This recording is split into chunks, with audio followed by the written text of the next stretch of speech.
Before we start, if you have any suggestions, please drop them in the comments below to help me get better. Thank you all. The White Lotus was no match for my sister. The White Lotus is a two-faced person who plays innocent to take advantage of others. It was the second day of filming for the reality show about mothers and children. The director, as was his habit, launched into the interview segment. He asked the kids, when dad comes home, what's the very first thing he says to mom? The children's hands shot up in an instant, tripping over each other to answer first. Honey, your husband's home. One called out, Little princess, come give me a kiss. Chirped another. Only my 3-year-old son sat perfectly at ease. A lollipop clamped in his mouth, his sugar-sticky lips barely moving as he mumbled a single sentence that froze the entire room. Sis, I missed you so much. The crew stared at each other, then burst out laughing, their eyes glittering with barely contained delight. The live stream exploded instantly. Can someone explain this? A sibling dynamic with an age gap. Iconic. I am way too curious about Qin Tianjiao's husband right now. The younger one calling her sis is literally the whole romance. I'm obsessed. Her husband needs to show his face immediately. I am starving for content. The anti-fans, of course, wasted no time piling on. Qin Tianjiao, drop the act already. Forced marriage, scammed out of money, got pregnant under false pretenses, and now you're using your kid to bait fans. Right in the middle of that chaos, music god Bai Shen Xia appeared in the live stream out of nowhere. He sent 999 diamond roses and left a single comment that made the entire filming studio go dead silent. Sis, I missed you so much. When are you coming home? Bai Shen Xia's fans went absolutely feral. And honestly, so did my anti-fans. I am by trade an actress who has spent her entire career playing villains. My anti-fans had even given me a nickname, Cold-Faced Villain. I had barely caught my breath from 6 months off when my manager, Sister Zhang, dragged me into the 3rd season of Childhood Diary, a reality show for mothers and kids. She personally drove me to the set, fretting the entire way there. Tianjiao, once you're on camera, just keep your head down and focus. Don't talk too much. She paused, then lit up with a seemingly bright idea. Oh, director Kui Ru is in this season too. She's casting for her new film Fallen Sparrow. The female lead will be perfect for you. Work hard to get it. I pressed my lips together, about to tell her the truth. Sister Zhang, actually, but she waved her hand to cut me off, already walking away. Her footsteps hurried as if she was afraid I might bring bad luck by saying another word. I know. I understand your personality. The fact that you've survived this long in the entertainment industry is already impressive enough. Single mom, playing both father and mother. If the role doesn't pan out, I'll ask the company to let you audition for something else. I watched her retreating figure and could only sigh. What I had wanted to say, was this the lead role in Fallen Sparrow? I already have it. The contract is sitting on the desk, waiting to be signed next month. And I am not a single mother. My son's father is perfectly present and taking excellent care of him. She just never stopped believing the unverified tabloid rumors. The truth was that my career was not in decline at all. There simply happened to be someone at home who had been clinging to me for 6 months, absolutely refusing to let me leave, insisting I rest to make up for the honeymoon we never got to take. But in Sister Zhang's eyes, I was eternally the lonely, struggling single mother strong on the surface, barely keeping her head above water, always one step away from dragging herself and her child into poverty. Childhood Diary is one of the few remaining reality shows about motherhood that still broadcasts live. Its loyal viewership is massive, and every season it tops the charts as the most beloved family program. The format splits guests into 2 fixed groups and 2 rotating guests, keeping things fresh each time. This season, the show was also piloting new VR technology, letting viewers experience the show from a first-person perspective, as if they were actually standing on set. And the production team had an ironclad rule: if a viewer made a reasonable request, no matter how far they had to go to fulfill it, they would make it happen.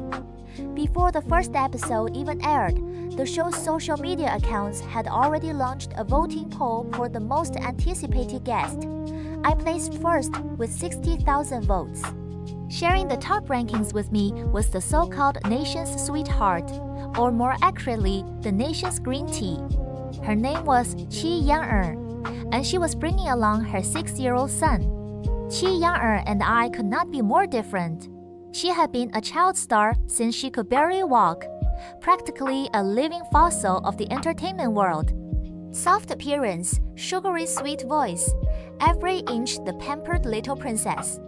The image she had spent years cultivating was that of an adorably silly, scatterbrained sweetheart. Her fans, however, were another story entirely. They swarmed like hunting dogs, tearing apart anyone who dared to look at their idol sideways. Every adult role Qin Tianjiao had taken was as a female lead, but her acting had not improved in years. Even her own fans struggled to defend her. So anti-fans simply called her what she was, green tea. Her fans protested, insisting she was the legendary sweet white moonlight. But me, my face had always carried too sharp an edge. Even when I played the protagonist, people still found me under villain actress, and that reputation had only deepened. 6 months ago, I had collaborated with Qin Tianjiao on a film called Boundless Silver. She played a weak but righteous detective. I played a villain, a relentless, half-mad woman who would stop at nothing to avenge her younger sister. In the final scene, my character was cornered. I stood in a shredded red dress, a bloodied knife still in my hand, staring down the barrel of a gun. I tilted my head back, ran my tongue along the blade, and smiled a slow, poisonous smile before delivering my last line. "You're next." Then, before the heroine could pull the trigger, I flung the knife aside and leapt off the 30th floor, taking the crime boss down with me. The camera caught my scarlet dress spiraling once in the open air, a streak of fire blazing past the lens, and then the screen went black. A moment later, the impact hit. The day the film released, I was unexpectedly declared the greatest villain of the generation. My image in that red dress became a cosplay trend across every platform. My popularity even outshone the lead actress. Qin Tianjiao, on the other hand, was widely criticized for having no range beyond wide eyes. From that day on, her fanbase launched a coordinated smear campaign against me. My modest career faced relentless pressure, but my fans held discussion boards hour by hour, refusing to give ground. When the show's voting opened this time around, it was clear my fans had earned their battle stripes. On the day the film had screened, Bai Shen Xia had taken me to see it at every theater in town, but when my character went off that 30th floor ledge, he had suddenly grabbed me in his arms, eyes red, as if he were about to cry. "Please, sis, no more villain roles. I can't take it." To comfort him, I had agreed to stay home for 6 months, keeping him company from morning to night. Now I walked with chinless hand in my right, dragging a large suitcase in my left, and a slight buzz in my head as I watched my 3-year-old trotting ahead like a happy little duck. "Mama doesn't know how to cook," he announced without a single trace of worry. That was true. The show required each guest to cook a signature dish on arrival. My domestic skills were essentially non-existent. I had been doted on my whole life, and after marriage, had poured every waking hour into reading scripts and filming. I had never even needed to wash dishes. A genuine case of uselessness. Qinlei looked up at me. His dark eyes sparkled deep and clear as 2 small springs, unmistakably his father's eyes.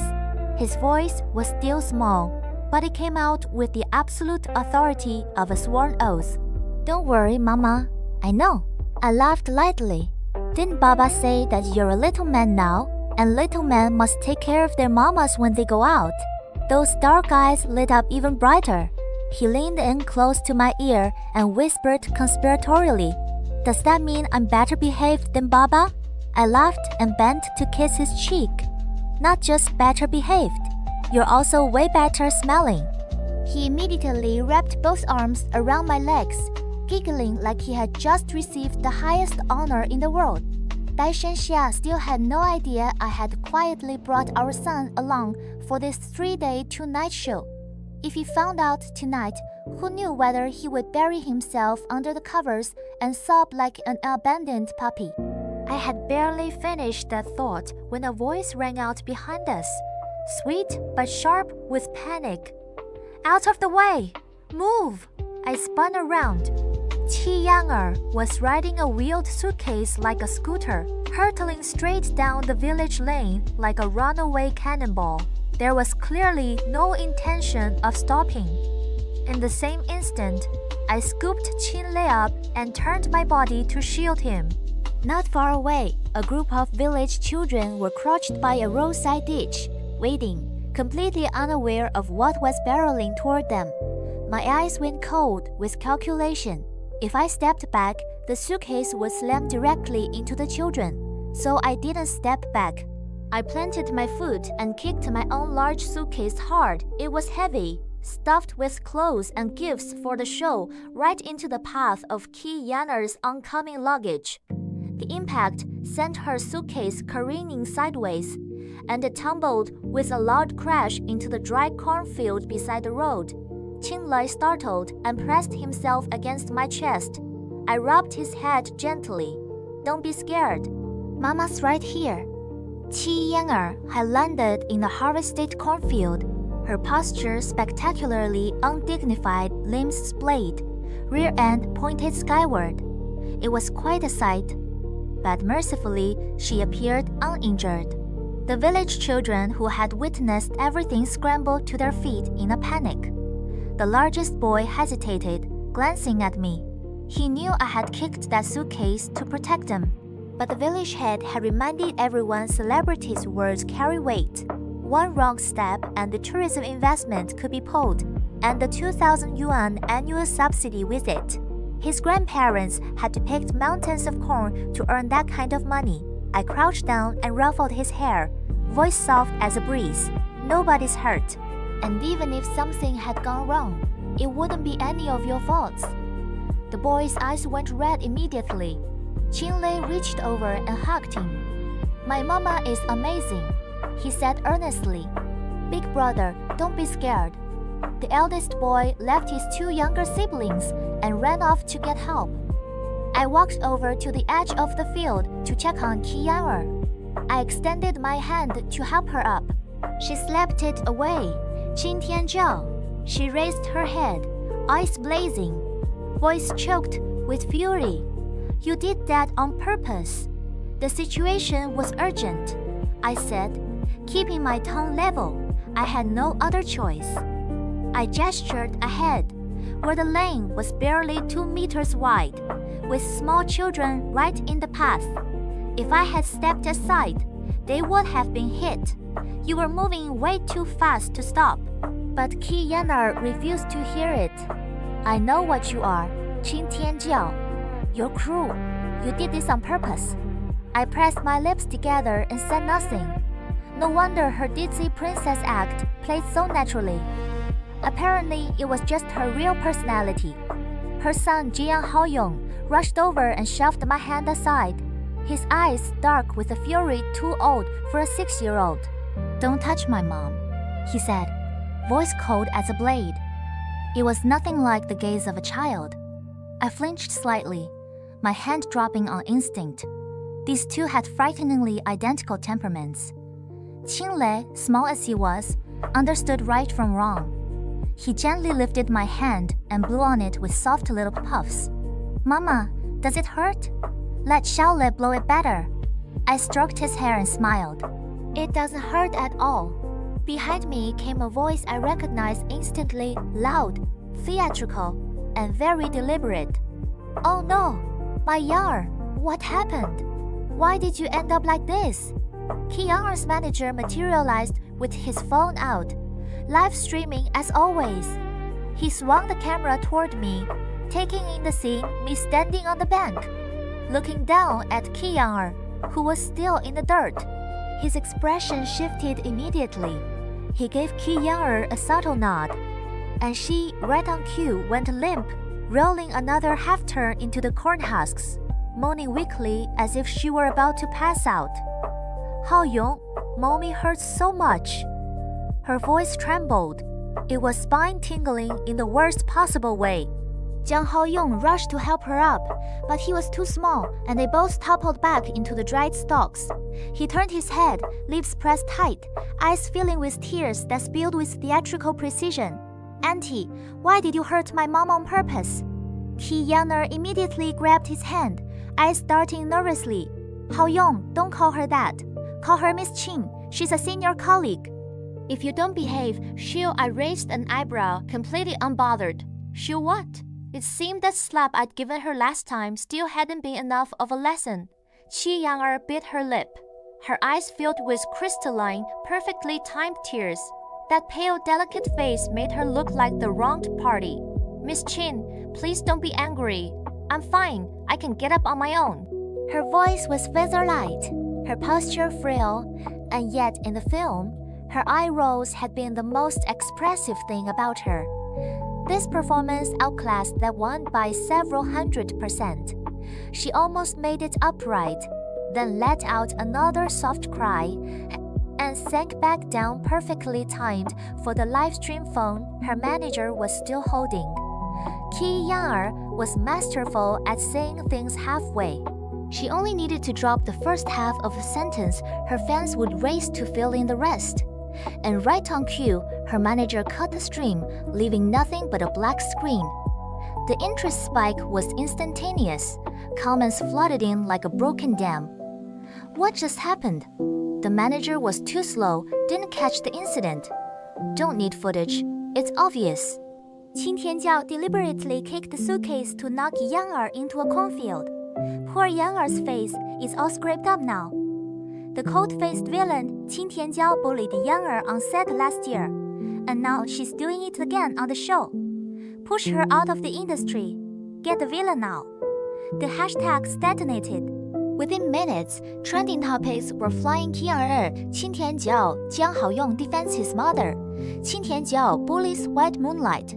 Then came an old clip from their shared film's makeup room, Qin Tianjiao throwing water in Qian's face, then slapping her hard. 15 seconds. It went viral exponentially.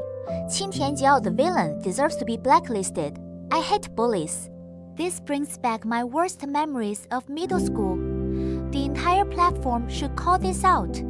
Director Song had been waiting with his whole crew at the village entrance to welcome the guests, and had been waiting a very long time. Just as they were wondering what was taking so long, a village child came sprinting down the mountain path, gasping for air. Help! Someone's hurt! The whole production team went pale. Without another word, they followed the child, running hard. Before they even arrived, Director Song's voice carried forward. Tianjiao, are you alright? I stood calmly on the bank. Director Song, I'm fine. I politely bowed my head, smiling. Beside me, Qin Lei tilted his head and piped up in his tiny voice. Uncle Song, carry me. Director Song was famously serious and rarely smiled, and yet right now his face bloomed like an enormous chrysanthemum. He immediately scooped Qin Lei into his arms, hugging him close and checking him over carefully before planting a firm kiss on his cheek. Qin Lei scrunched up his face in pain, but kept laughing and laughing. The live stream immediately caught fire with new comments. Why did Director Song personally come to the village entrance to welcome them? Is he here to rescue Yanger? Someone has backing now. For the record, Director Song's debut film, Lovesick, couldn't find a supporting actress. Qin Tianjiao stepped in for free. People calling that a favor exchange clearly didn't do their homework. Qi Yanger's fans stormed the official livestream room and turned it into total chaos. But then the tide turned. Enough people had had enough. The village entrance has HD livestream cameras. Right and wrong are on record. Qi Yan'er's fans angrily clicked to watch the footage, then quietly slipped out and started deleting their own comments. A few held the line, spinning the narrative our Yan'er is just a bit of a daydreamer. It's an easy misunderstanding. But even they struggled against the wave of ridicule from the clear-eyed netizens. You built an adorable ditzy princess image, and then she literally rides a motorized suitcase down a village lane. Where exactly was her brain? Qin Tianjiao stops her from hurting children and gets slapped twice for it. Whose village drama is this?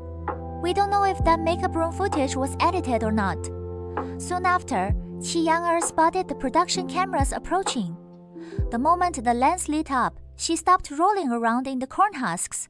In fact, she sprung upright with impressive speed. I glanced over, one eyebrow lifted. So you can move just fine, not injured at all. Director Song, timing it perfectly, spoke up with a voice that carried the faintest trace of amusement. So what exactly happened here?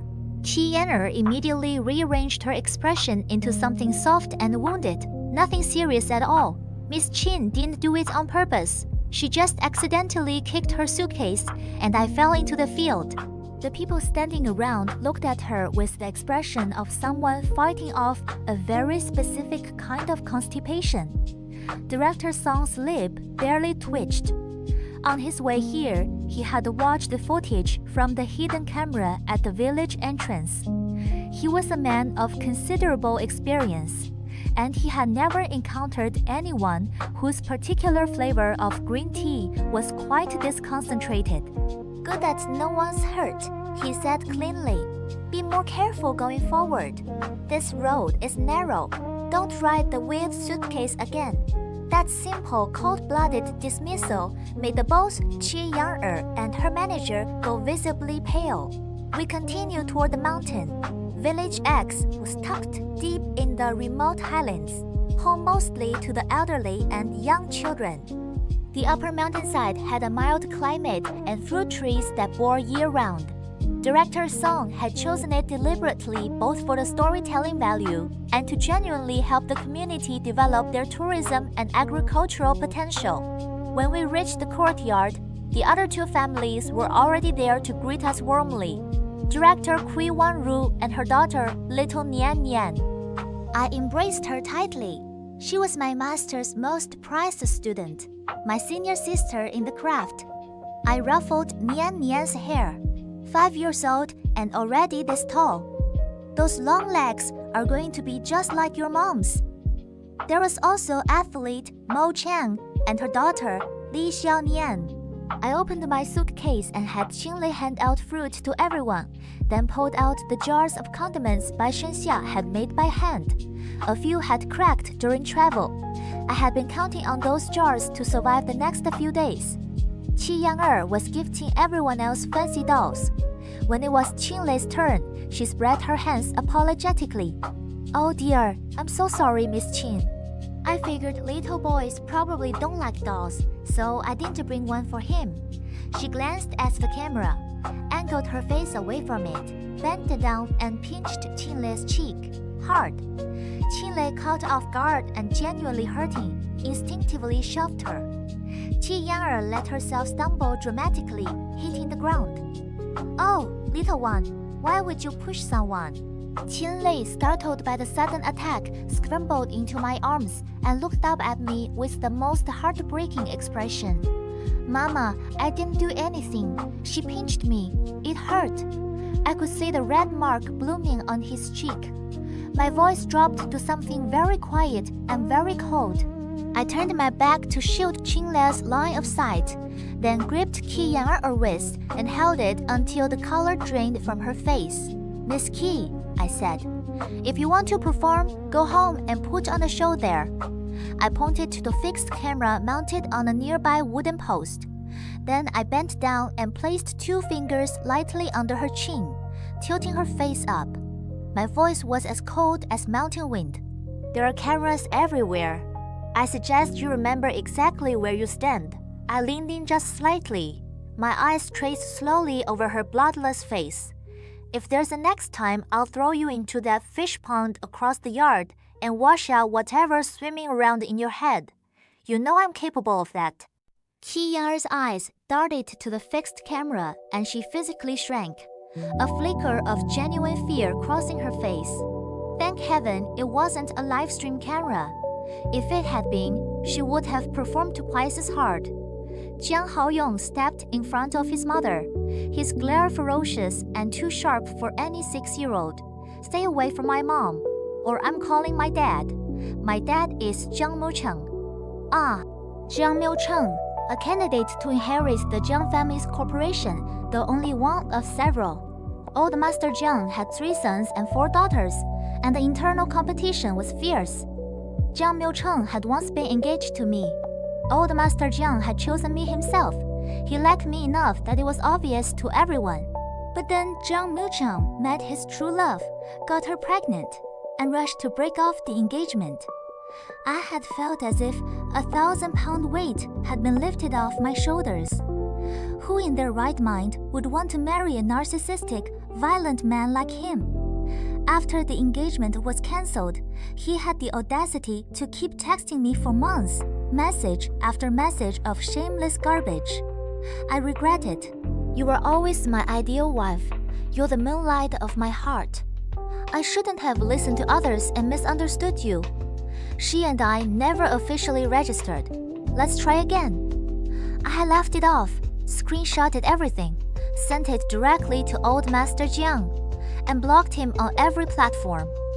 Now I finally understood why Qi Yan'er had always targeted me. She was the true love who had made Jiang Miucheng break off our engagement. And for years, she had never received the Jiang family's official acknowledgement. Jiang Haoyong was not even registered in the Jiang family's records, just an illegitimate child. Poor thing, almost. I said mildly. I read last month that Jiang Miucheng was claiming to be single in an interview. Standing right beside me, Qi Yan'er's face went rigid. Her eyes reddened. Her voice softened to something pitiful as she pulled Haoyong's hand. Haoyong, don't call your dad. Mama can handle this herself. Jiang Haoyong turned and hugged her gently. But Dad already promised me he'll come for the Dad's Day event in a few days. A flash of satisfied happiness passed across Qi Yan'er's face, the look of a wish about to be granted. Then she turned back to me, her voice taking on that particular half-poisonous tone she was so good at. Miss Chen, don't misunderstand. Raising a child alone is hard. Jiang Miucheng was wrong to leave you in that hotel and let you get taken advantage of by someone else. She let the sentence hang, then pushed forward awkwardly. Being deceived is one thing, but you really shouldn't deceive a child. When he grows up and finds out who his real father is, it'll damage him. I didn't bother engaging. I took Qin Li's hand. Stay away from me. I'm allergic to stupidity. Qi Yan'er called after me, undeterred. Miss Qin, I'm not looking down on you. I just think next time, don't mention having a husband on camera. It's not good for children's development.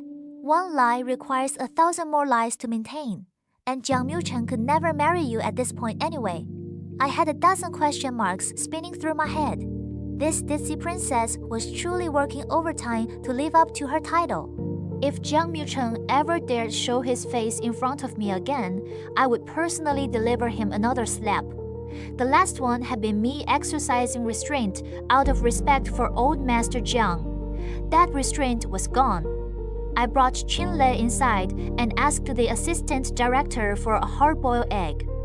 I rolled the warm egg gently over his cheek. Children's skin is so soft, even light pressure leaves marks. Qin Li was so well behaved, it made my heart ache. He didn't cry, didn't whine. He just whispered softly, "Mama, it doesn't hurt. It doesn't hurt at all. But Mama's heart hurts." He pressed closer to my ear, his voice dropping to a tiny conspiratorial murmur, as if afraid someone might overhear. "She bullied Mama. Later, I'm telling Baba." I laughed and pinched the tip of his little nose. Big boy like you, still running to tell Baba. What did Baba say if you don't know what to do? Find Baba. You're just doing what Baba taught you. He flung both small arms around me and kissed my cheek with a loud smack. Nobody is allowed to bully Mama. I love Mama most in the whole world.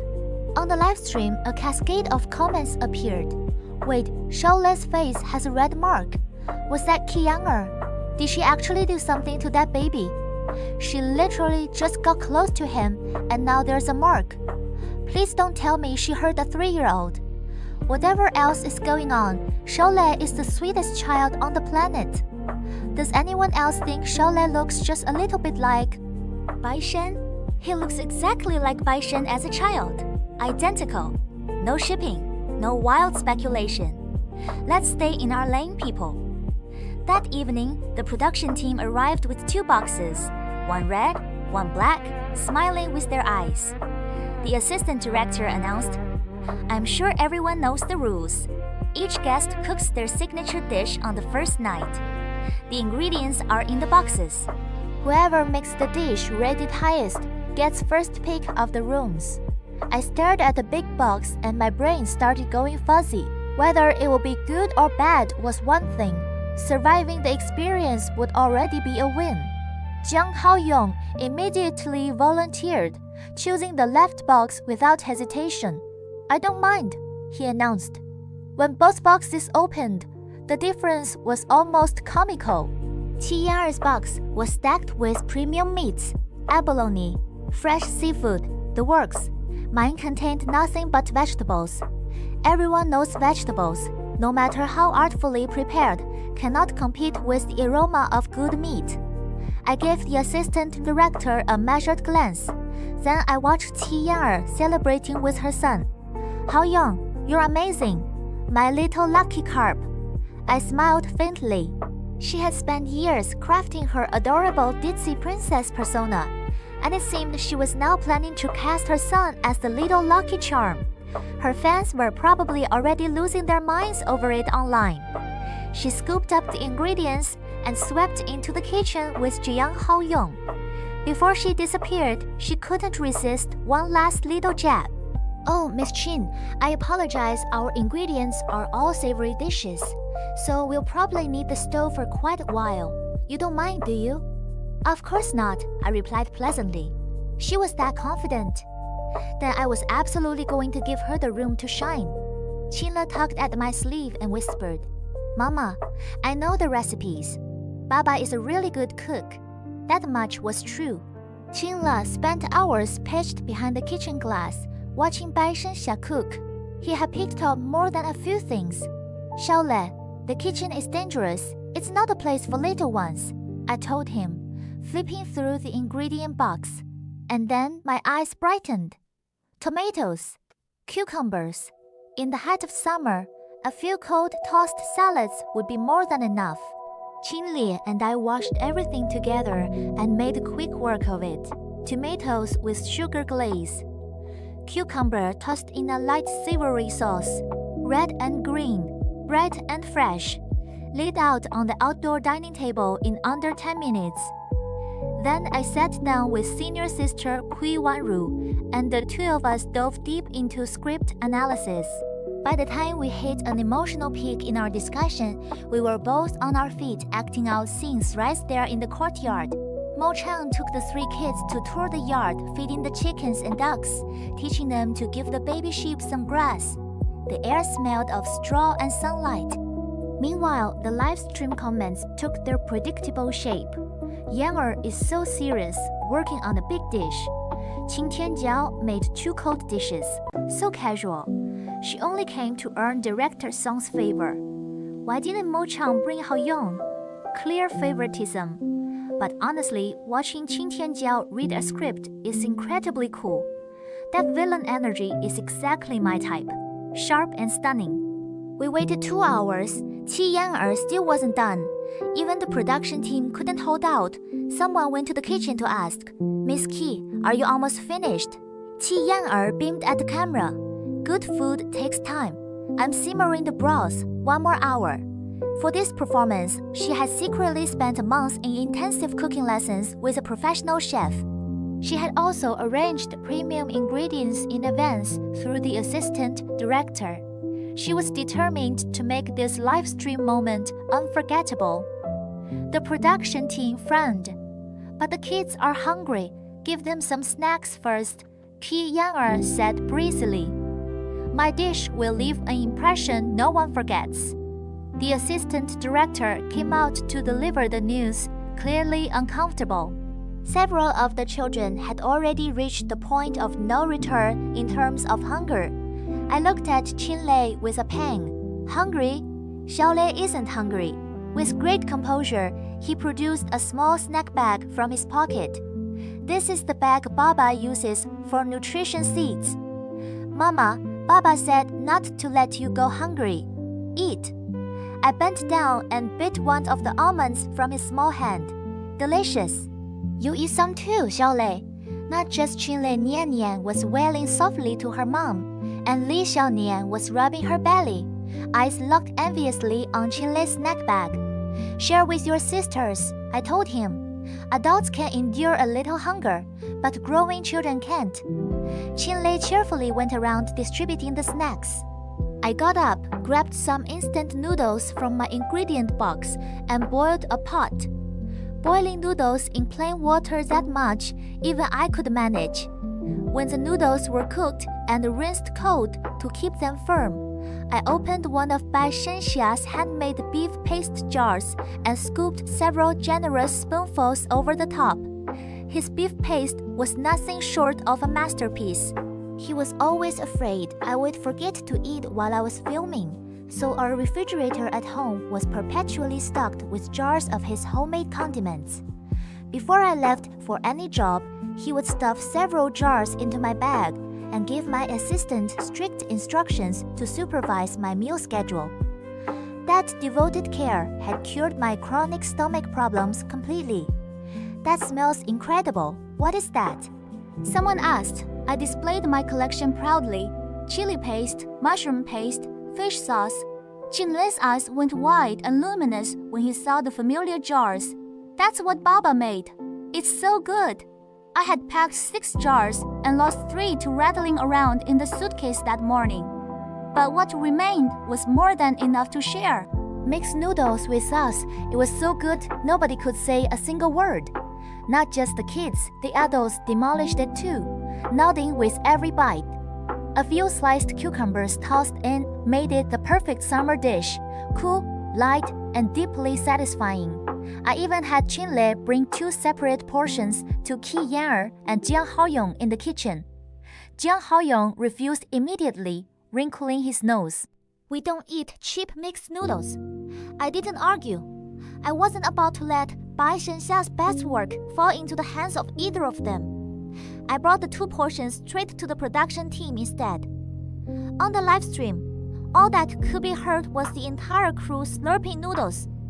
The comments erupted. "That looks insanely good. Wait, who is Qin Tianjiao's husband? He sounds incredibly capable. Maybe he's a kept man. Why doesn't she go public?" "I don't care. I want those mixed noodles with beef paste. Now." 3 hours passed. When Qin Tianjiao finally emerged carrying what she called a grand feast, the children had already eaten their fill, washed their faces, and were getting ready for bed. She took one look at the table full of noodles and her face crumpled.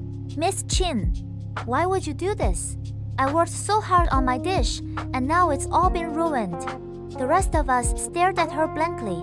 This person has spent 4 hours cooking and produced 1 tiny pot of broth, barely a mouthful per person.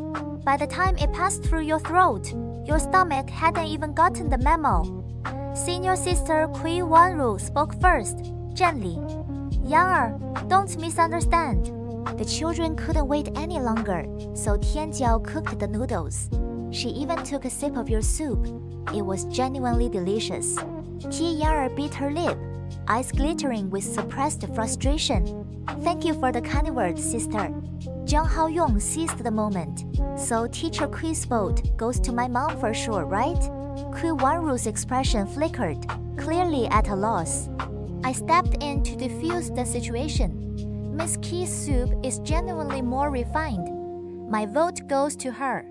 Mo Chang smiled, though the smile didn't quite reach her eyes. My vote goes to Qin Tianjiao too. She worked so hard and still managed to produce something elegant. Qin Tianjiao didn't hear the irony at all. She shot me a smug, victorious little glance. At 10 o'clock, it was Qin Lei's bedtime. Every night without fail, he needed Bai Shen Xia to tell him a story before he could sleep. In the end, Qin Tianjiao was assigned the upstairs room floor-to-ceiling glass panels, luxurious as a 5-star hotel suite. Qin Lei and I got the downstairs room on the ground floor. Qin Lei looked at the room assignment with a small pout, then wrapped his arms around me. Xiaole thinks Mama's noodles were the best anyway, because Baba's sauce is the best. I stroked his head, thinking about how shamelessly I had praised Bai Shen Xia on camera. I could only hope he wouldn't be sulky when I called him later. Appeasing that clingy creature was exhausting. We had just finished brushing teeth and changing pajamas when Bai Shen Xia's video call lit up the screen. That signature silver-white hair appeared. Sis, his voice was full of wounded indignation. I saw everything. I only left for 1 second to go accept an award. How could you abandon me like this? I scrambled to put on my earpiece before Qin Lei could catch whatever was coming next. On the live stream, comments were already flying. Who is this?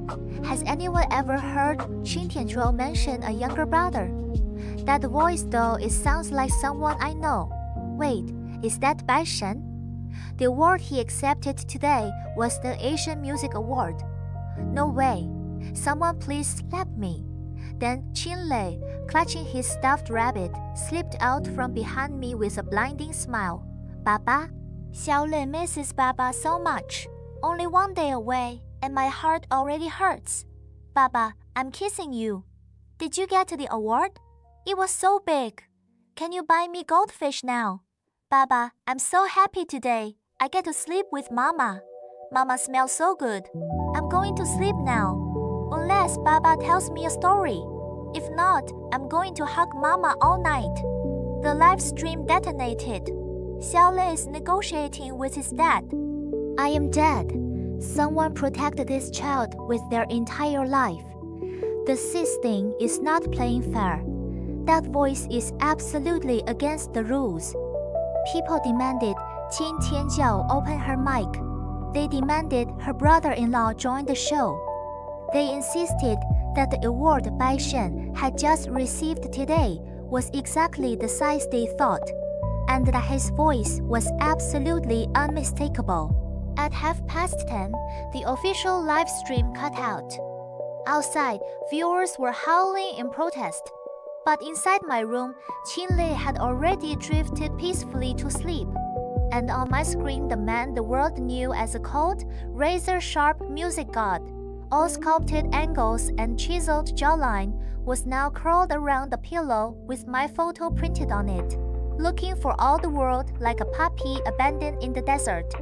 His dark eyes were shining with tears at the corners. Sis. His voice was barely audible. Is it because my abs are no longer impressive enough? I pressed my earpiece in harder. We're literally still filming. Can you be a little less obvious? The stream's already off. Sis, I miss you so much. I want getting Bai Shen Xia to be serious was harder than getting it to rain red. I had originally been an actress hovering around the 18th tier. It was only after Boundless Silver that my name began to carry any real weight. But even then, the directors willing to cast me were few, and period romances were a genre I refused to touch. So I had taken the 6-month break. Meanwhile, Bai Shen Xia's schedule was the polar opposite. This year marked the 7th anniversary of his debut. The company had planned 16 world tour dates. He cancelled nearly all of them. 6 months off, and the accumulated work was stacking up like a mountain. Yet every single day he found a way to come home. He said he had only entered the entertainment industry out of curiosity. He stayed because of me. He was afraid that if I left the industry, we would have nothing to talk about anymore. Sis, his voice dropped to something raw and unsteady. I want to quit. I want to be your assistant. I want to destroy every white lotus and every piece of green tea that dared mess with you today. I saw you get bullied. My heart hurts so much.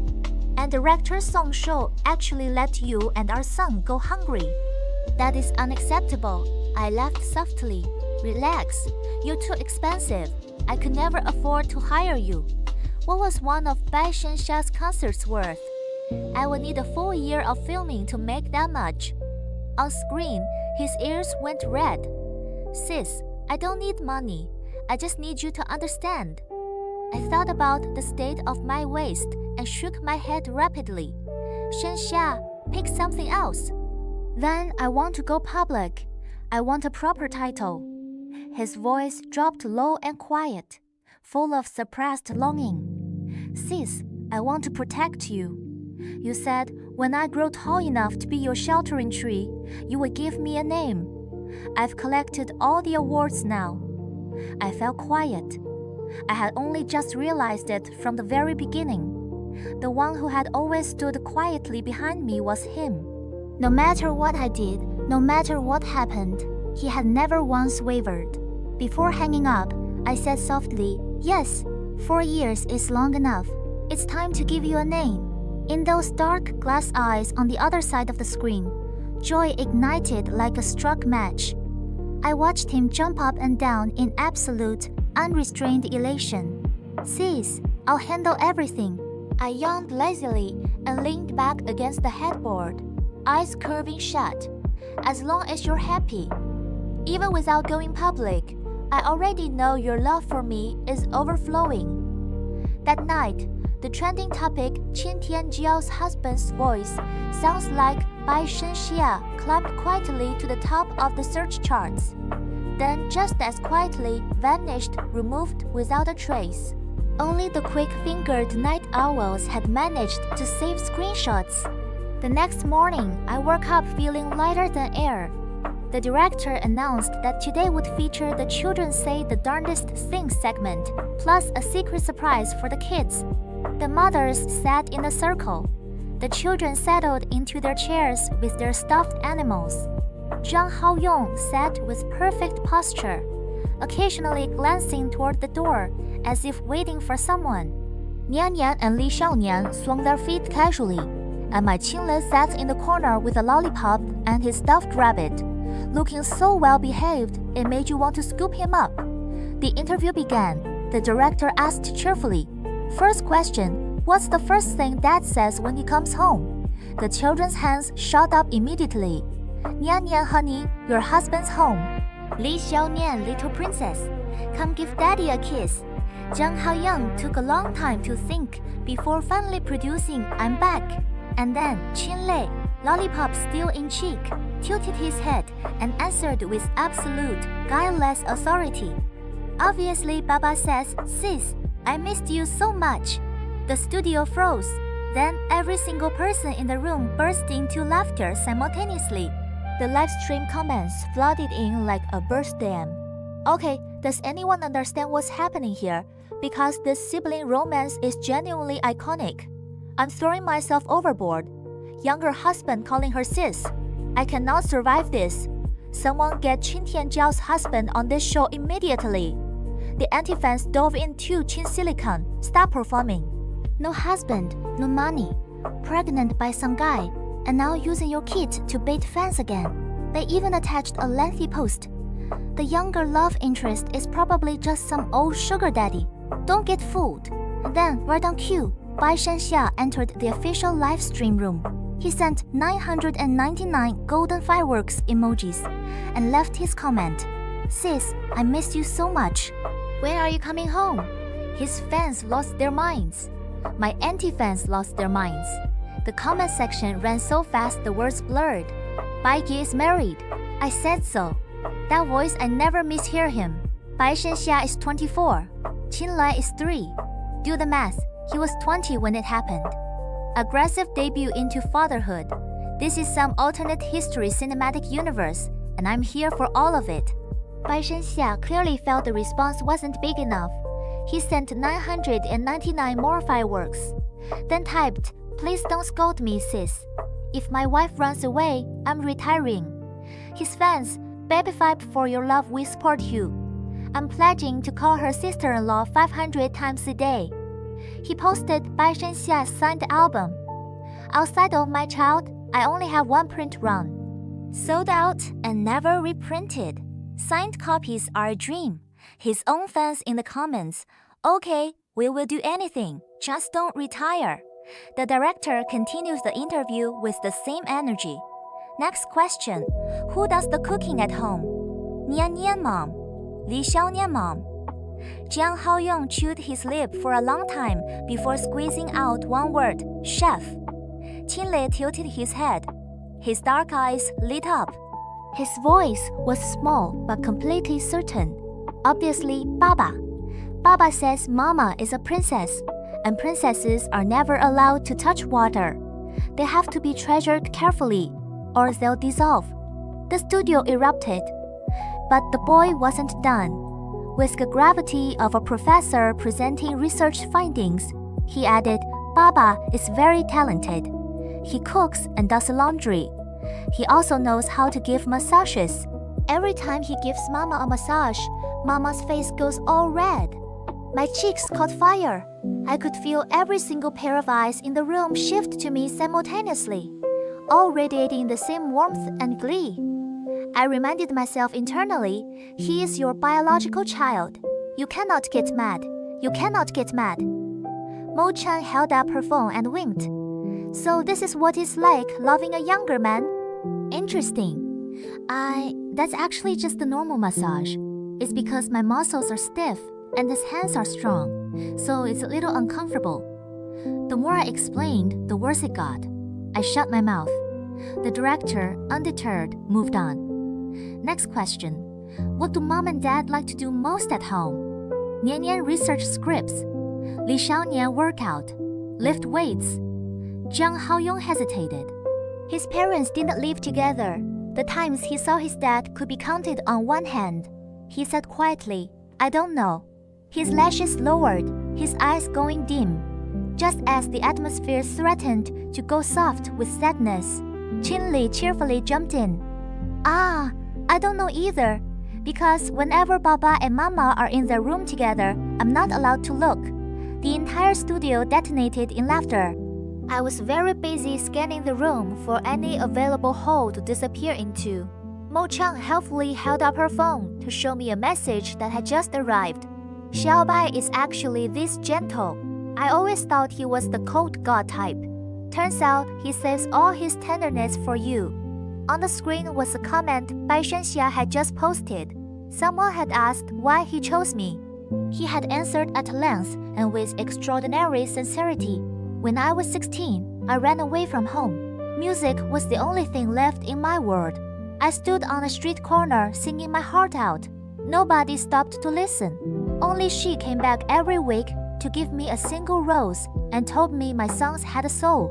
She saved a lost teenager. That's why no matter what mountains and rivers stand between us, I want to be her rose boy. She is more than enough. It's only that I'm still not enough for her." I stared at that paragraph and something flashed in my mind.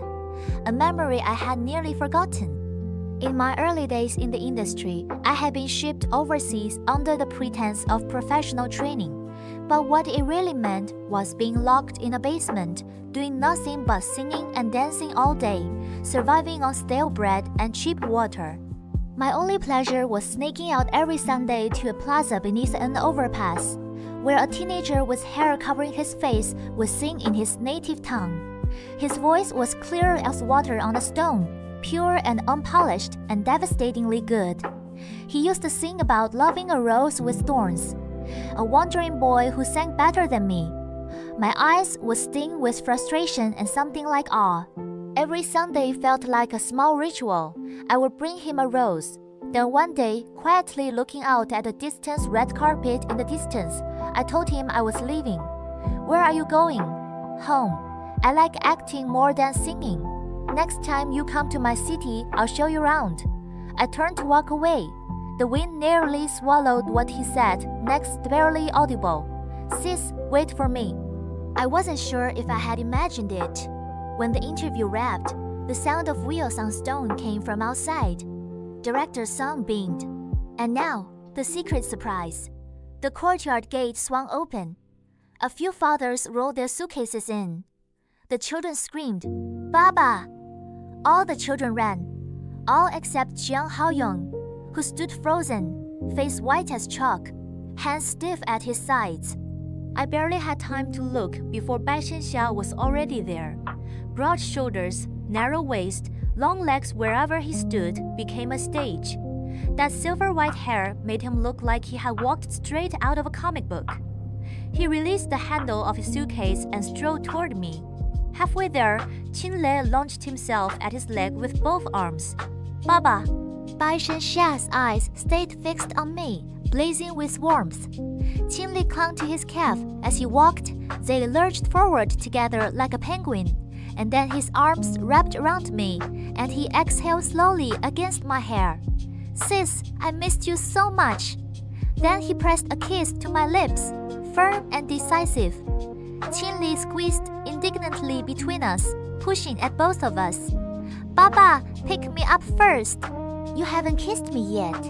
Bai Shen Xia laughed, scooped the boy up with one arm, and kissed his cheek loudly. Did Xiao Lei miss Baba? Xiao Lei missed Baba so much. The boy nuzzled against his chest, then immediately asked Baba, "Do you love Xiao Lei more or Mama more?" Bai Shen Xia squinted, eyes crinkling with laughter. "Obviously Mama. And you already know that." Qin Lei nodded sagely, like a tiny professor who had just confirmed the hypothesis. Grandpa said Mama is Baba's true love, and Xiao Lei was an unexpected surprise. I flicked his forehead. "Don't say unexpected surprise. You are our treasure. Baba has to love Mama first so he can love you even better." Qin Lei considered this with great seriousness, then concluded, "So love is like a chain. It goes link by link." The studio went warm with gentle laughter. But in the corner, Jiang Haoyong had wrapped his arms around himself. His fists were clenched. Qi Yangner's face was beginning to fracture, piece by piece. Every other dad had come. The one she had so proudly declared her undying love for had not even sent a message. I glanced over. The corner of my mouth curved just slightly. Jiang Mucheng, the coward, probably afraid that showing up would earn him another slap from me and cost him whatever remained of his inheritance. Bai Shen Xia sat Qin Lei down to play with the other kids, then took my hand, threading all 10 fingers through mine. His voice was low and sure. "Sis, don't be afraid. Everything on the internet, let me handle it. My lawyers already sent the letters," I told him with a smile. I was stubborn before, always insisting on fighting everything myself. I had a blade in my hand the whole time and still took every cut. He brought my hand up and pressed his lips to my knuckles. Our family, the Qin family that had once agreed to betroth me to the Jiang family, was not without its own connections. I had simply refused to inherit the family business, had stubbornly walked out the door to pursue my acting career, and had made Father Qin furious. Until I got pregnant. Father Qin thought I had been deceived by some scoundrel. He showed up at my apartment with a bag of bird's nests and tears in his eyes. When he opened the door, he found Bai Shen Xia face pale with worry, half dissolved from anxiety over my morning sickness. Father Qin immediately flew into a rage, grabbed a rolling pin, and chased Bai Shen Xia across 3 city blocks, determined to break his legs. In the end, Father Qin slipped on his own, broke his own ankle, and had to be carried home on Bai Shen Xia's back. The entire way, the old man poked him in the spine with the rolling pin. Bai Shen Xia didn't get angry once. He just kept calling out, "Baba, Baba," the whole way, sweet as honey. Father Qin spent 2 years testing him. In the end, he reluctantly allowed Bai Shen Xia to be added to our household registry. Bai Shen Xia didn't hesitate for a moment. He signed his name and moved in. Father Qin then discovered that Bai Shen Xia was actually more suited to take over the family business than I was. From that day on, the smiles Father Qin gave to his son-in-law were warmer than any he'd ever given me. That evening, I went up to use the second-floor bathroom and passed Qi Yan'er's room. Door cracked open. The glow of a phone screen spilled across the floor.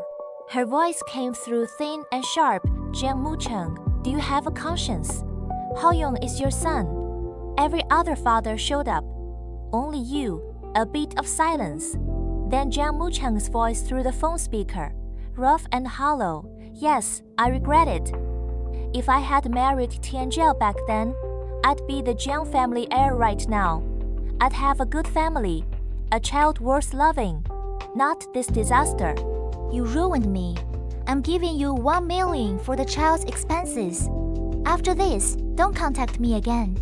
Qi Yan'er's voice broke into a bitter laugh. Because I seduced you once, you jumped into my bed. Is your love really worth this little? I stood in the hallway and didn't linger. Jiang Mucheng could barely take care of himself at this point. There was nothing more to see.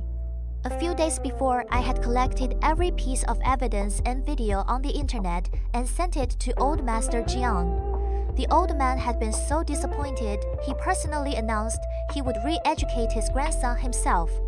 That translated to Jiang Mucheng lost all operating authority over the Jiang Group and was stripped down to a nominal shareholder's dividend each year.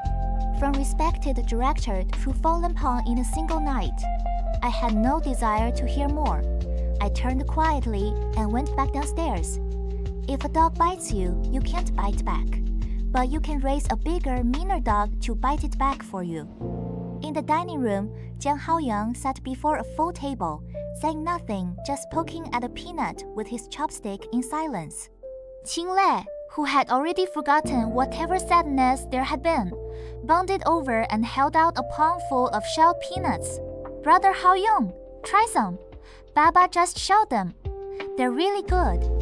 Something in that one sentence seemed to snap a wire in Jiang Haoyong. He lurched upright, grabbed the peanuts, and threw them on the floor, stamping on them again and again. Why do you have a dad and still want to take mine away from me? Qinla, who was barely 3 years old, burst into tears. Bai Shen Xia swept him up in one arm, quietly soothing him and simultaneously leapt forward, putting his body between me and Jiang Haoyong. That lean, tall silhouette filled my entire world. Jiang Haoyong swept the entire dinner table off with a crash. The production team, seeing disaster, cut the stream immediately. In my mind, a thought surfaced. Jiang Mucheng's mother had bipolar disorder. When he acted up, she couldn't control herself. The condition ran in families. I had seen Jiang Mucheng as a child once I saw him beat his own dog to death. From that moment, I had always kept my distance, using a cold, professional mask to manage interactions. He assumed I despised him, and getting no warmth from me, eventually redirected his attention to someone more receptive. That someone had been Qi Yan'er. Now it seemed Jiang Haoyong had inherited the condition. Early onset was not unusual given the family history. Qi Yan'er was called in by the director. When she saw her son this way, her face went white as ash. She took him from behind and held him tightly, sobbing quietly into his hair. Haoyong, it's Mama. Come back. Calm down. Jiang Haoyong's eyes locked onto me with burning rage. It's her fault. She stole my dad. That's why Dad doesn't need me anymore. That's not it. That's not it. Mama was wrong. Her voice cracked. We're not filming anymore. We're going home. In that moment, even Qi Yan'er finally understood a simple, ruthless truth. If she had known it would come to this, she would not have done what she did before. The live stream had to cut out immediately. Qi Yan'er could no longer control Jiang Haoyong. Mother and son burned through their last stability together, and then Qi Yan'er snapped entirely. She whirled on me, eyes bloodshot, screaming, "Everyone die! You all want to destroy us! You want us dead!" She lunged at me. Her nails were already reaching for my face. But before she could make contact, a shadow moved. Bai Shen Xia delivered a clean, precise kick that sent Qin Tianjiao stumbling back. His face was cold as winter stone.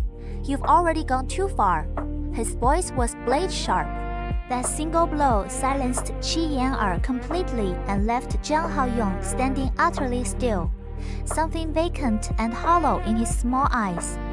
Because his mother had been whispering that same sentence into his ear since before he could remember, "You are a child who is not allowed to have light." The most poisonous curse, the longest chain. Director Song stepped forward, his expression pained. "I should never have listened to that kid's idea to begin with. I didn't expect it to go this far." Bai Shen Xia smiled, light and unbothered, as if none of it had touched him. "It's not so bad. At least I got to clear my name." Director Song sighed and gave him a look.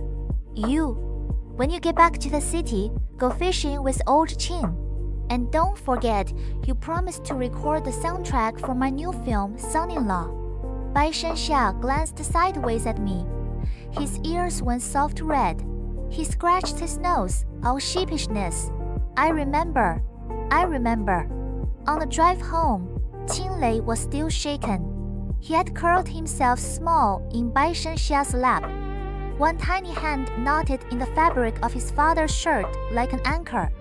Every so often, he would murmur, half asleep, "Baba." And every time Bai Shen Xia bent down, voice gentle as breath, "I'm here." Just that, nothing else needed. Age had never been Jiang Mucheng's excuse. He was past 30 and still ran from responsibility. But Bai Shen Xia at 20 had already known, with perfect clarity, who he would spend his life protecting. When Qin Lei had finally fallen asleep, Bai Shen Xia leaned his head onto my shoulder. "Sis, I need comfort. Here we go, the clingy act." I looked at him. "How many kisses?" He looked up, eyes soft and impossibly sincere. I hesitated, then nodded once. He smiled just slightly and kissed me so deeply, I forgot to count.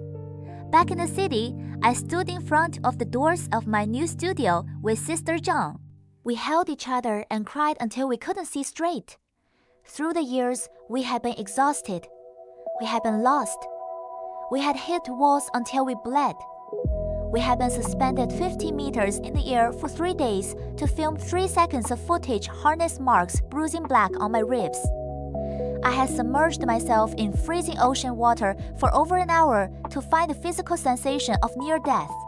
I had smelled through it all, professional to the end, because this was the path I had chosen, and I was grateful for it. Director Kui Wan-ru officially announced that I was the female lead in Fallen Sparrow, a grand, complex woman who loved and hated with her whole self, radiant in her youth, ruthless in her later years. The comments this time were nothing like before. They were warm. "This is 10 years of grinding from extra to supporting role to leading lady. Slow and steady. You're almost there." On the day Fallen Sparrow began principal photography, Qin Tianjiao's sentence was handed down. 3 years. Loss of parental custody. The Jiang family came to collect Jiang Haoyong the same day his mother was convicted. The boy's psychological damage had already reached a severe level. I remembered the dim, vacant look in his eyes that first day on set. The warning signs had been there all along. Jiang Mucheng had by now become truly useless, addicted to gambling. Beaten half to death over a New Year's debt, both legs shattered, his most vital region damaged too. His mentally struggling son was all that remained of the life he had thrown away. And for years to come, those two would continue to grind each other down, caught in a cycle they could not escape. The 6th annual Piano Awards ceremony. I was nominated in 2 categories, Best Supporting Actress for my villain role in Boundless Silver, and Best Actress for Fallen Sparrow. The stage lights blazed. The MC was all sparkle and energy. The applause never stopped. I sat in the front row of the guest section, calm in a way that surprised even me. Best Actress was not hard to predict. My villain in Boundless Silver had shaken both the public and the critics. The votes were clearly mine to lose. When my name was finally called for Best Supporting Actress, my senior sister presented the award. She handed me the trophy with a smile that was quiet and sure. As my fingers wrapped around the base of the statue, the corners of my eyes burned, sudden and unexpected. I stood at the mic. I thanked my friends. I thanked everyone who had ever helped me and believed in me, and most importantly, my family. In the audience, Father Qin was holding Qin Li, both hands folded into a heart shape, wiggling them over and over with ridiculous earnestness. Absolutely adorable in the worst possible way. I scanned the room out of habit, looking for a pair of eyes I knew. Bai Shen Xia wasn't in his seat. He must be backstage getting ready for his performance. A twinge of wistfulness, small and soft, moved through me. Then the VCR reel began. On the screen, I watched a version of myself from a different time. A woman who cried and laughed and climbed, step by step, towards something she had always known was hers. Whether or not I was called up again for the next award, I had already not failed the girl I used to be. When the presenter for Best Actress stepped out, the entire hall seemed to hold its breath. And then, almost every pair of eyes turned to me, carrying the same warm, knowing smile. Bai Shen Xia walked out from the wings. Black suit, perfectly fitted. His usually loose, careless hair had been styled back, bearing the clean line of his temples and the carved precision of his jaw. Those dark eyes swept the hall and stopped on me immediately. He smiled, just barely. The same smile from that overpass in a foreign city years ago. He stood before the microphone and took a breath. "I'm sorry, I'm very nervous right now." The veteran actor MC beside him laughed. I was the same way when I gave an award to my wife. So nervous I misread someone's name. Went home and got punished with 3 rounds of hand washing the dishes. Little Bai read the card carefully. A pale, elegant hand drew out the card. When he read what was written, his eyes reddened before his voice did. He gave a short, quiet laugh. "Sis, a wish fulfilled." He paused, steadying himself. "Congratulations to Qin Tianjiao, Best Actress, 6th Annual PN Awards." The hall thundered. People around me rose. Applause crashed over me like a wave. I gathered my long skirt in both hands and climbed the steps, each one steady, each one unhurried. This stage was my dream, I said into the microphone. And Bai Shen Xia is the sweetest thing on the road to reaching it. He extended his hand, and he took mine. We stood together on the stage. One had once only dared to look at from far away. We shared the light together. When we got home, Father Qin very wisely took Qin Lai out for the evening. Bai Shen Xia kissed my eyes, feather soft, then my nose, my cheek, and finally rested at my lips. I thought of him in those days beneath that overpass, disheveled and glowing, his voice alone enough to dissolve something in me. He had woken me back up. He had lit a fire back in me. He truly was my rose boy. He bit down gently. His voice went rough. "Sis, you're not paying attention. That's a penalty." I let my lips curve. "And what is the penalty exactly?" My voice dipped low, playful. "Today, your sis is the queen. I follow your commands." He looked at me for a long moment, then knelt on one knee, lifted my foot, and with exquisite care began to undo the ties of my heels. He cradled my ankle in his palm, his cheek resting against my knee. "I want to be the only sword under your throne, to stand beside you, to fight at your side." I tilted his face up with both hands and gently traced the shell of his flushed ear. "Kiss me deeply, and we'll take a year off. Let's have a daughter." His face, his impossibly beautiful face. I did not want to let a single day of it go to waste. His voice dissolved into the kiss. "I am his gift from the heavens. He is the most beautiful ideal this world has ever placed before me. Epilogue. Bai Shen Xia side story. Singing is genuinely too hard. The vocal teacher says my pitch drifts even when I try my absolute best. The dance teacher says my classical form is fine. I'm flexible, but in group choreography, I move like a zombie. And they still have the nerve to criticize me. This costume shows my waist and chest with the slightest movement, and they expect me not to freeze. The idol coach said there are 70 or 80 trainees exactly like me every year. None of us will ever get booked. A voice like a sparrow, endless and unstoppable, buzzed beside my ear. I pressed my brow tighter. I had specifically hidden under this overpass to get away from the noise. And apparently, the universe had other plans. I opened my eyes, and I saw it, a waist so slender and pale it seemed impossible. I was suddenly, helplessly awake. I turned my head away by instinct, but then remembered my hair was long enough to almost cover my face. Even if I turned, nobody would see anything. So I stayed exactly where I was, lying still, watching through the curtain of my hair as the girl crouched in front of me, chattering at an entire flock of pigeons without a single pause for breath. She was feeding them the last of a baguette.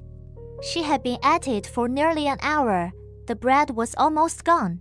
She didn't seem bored at all. When only a small corner remained, she simply tucked it gently into her coat pocket, stood up, and waved a cheerful goodbye to the birds. That wave startled the flock into the air, and they came straight for me. I thought, well, here we go. An innocent bystander takes the hit. But I didn't move. A disillusioned teenager, lying in the middle of a city street. I didn't much care about minor casualties anymore. Don't go over there. There's someone sleeping. Her voice came swift and soft, like a hand steadying still water. The pigeons scattered upward. She turned around. I finally saw her face completely. My ears went warm. My face probably followed. She sprinted toward me, that same impossibly pale waist flashing again, and her face up close was exquisitely, precisely beautiful, like a doll in a glass case. This perfect, and no one wants her. That made no sense. I squeezed my eyes shut fast. But behind my eyelids, the image just kept replaying her face, that waist, the golden afternoon light falling over her hair, making something in my chest skip a beat it wasn't supposed to skip. I'm so sorry. I'm so sorry.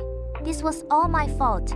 Her voice in her mother tongue was like water over smooth stones, soft and lilting. For one moment, I was back in childhood summer afternoons. My mother's voice calling me Xia Xia, tender as the river delta she grew up beside. From somewhere else on the square, a friend called out, Qin Tianjiao. Come on, time to go. I pressed my lips together. My throat was dry. I hadn't spoken in a very long time. I wanted to say it's fine, but the words wouldn't form. Her friend ran over, pulled her arm, voice impatient. Places like this always have drifters passed out waiting to die. He's probably just starved. Step back. Who knows what diseases? She immediately pressed her hand over her friend's mouth. A tiny vertical crease appeared between her brows, so unexpectedly charming. Don't say that. Then, out loud to her friend. Come on, let's go. You're the one who talks too much. We have practice. Fine, I'm going. But before she had taken 2 steps, she bent down and picked up a newspaper the wind had scattered. She tucked it carefully back over my body. I'm sorry, she whispered. I kept my eyes closed, but my other senses were suddenly overwhelming the faint sweet milk scent drifting from her. In the heat of the city, that fragrance made the air feel softer, gentler. I held my breath, afraid the beat of my own heart would frighten her away. She took a few more steps, stopped again. There was a small rustling sound. She slipped something into my hand. Live well, she whispered. Then she was gone. I opened my eyes slowly, sat up. My palm still held the warmth she had left behind.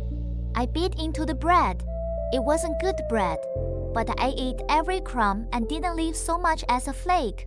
My mouth curved just barely. When was the last time I smiled? I pulled the case back onto my lap. My fingers found the strings. The first chord came out rough and dry. Then, without meaning to, I started writing her a song. My chest was full of something I thought I had lost. She didn't come back for 3 days.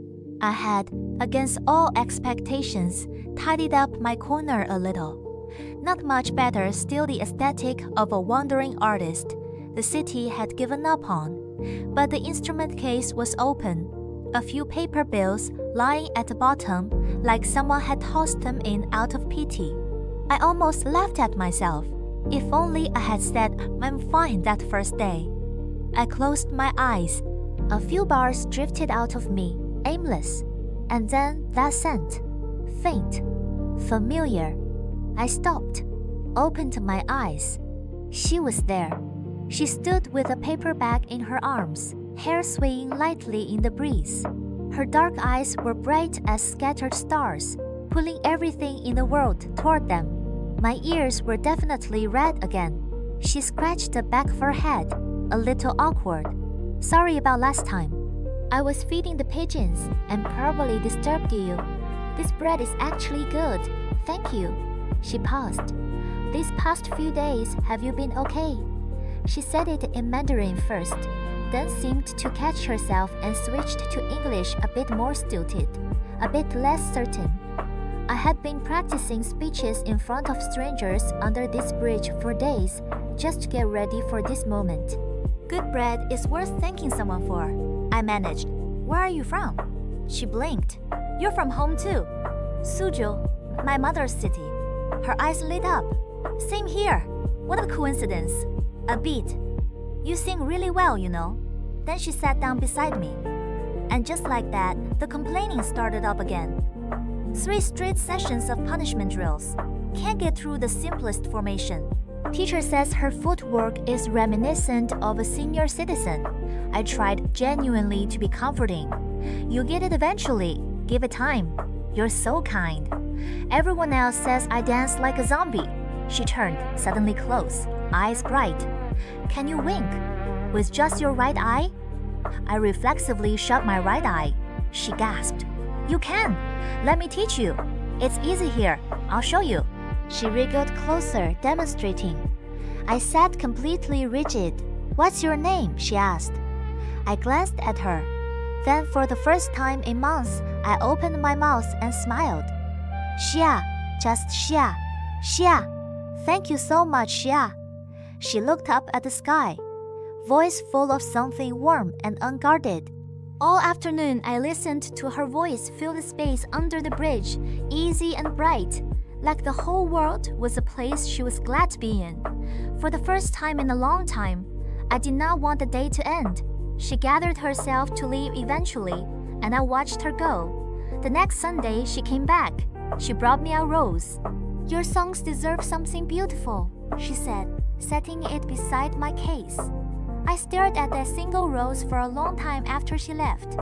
I picked up my guitar and played until the sun went all the way down, until the stars came out.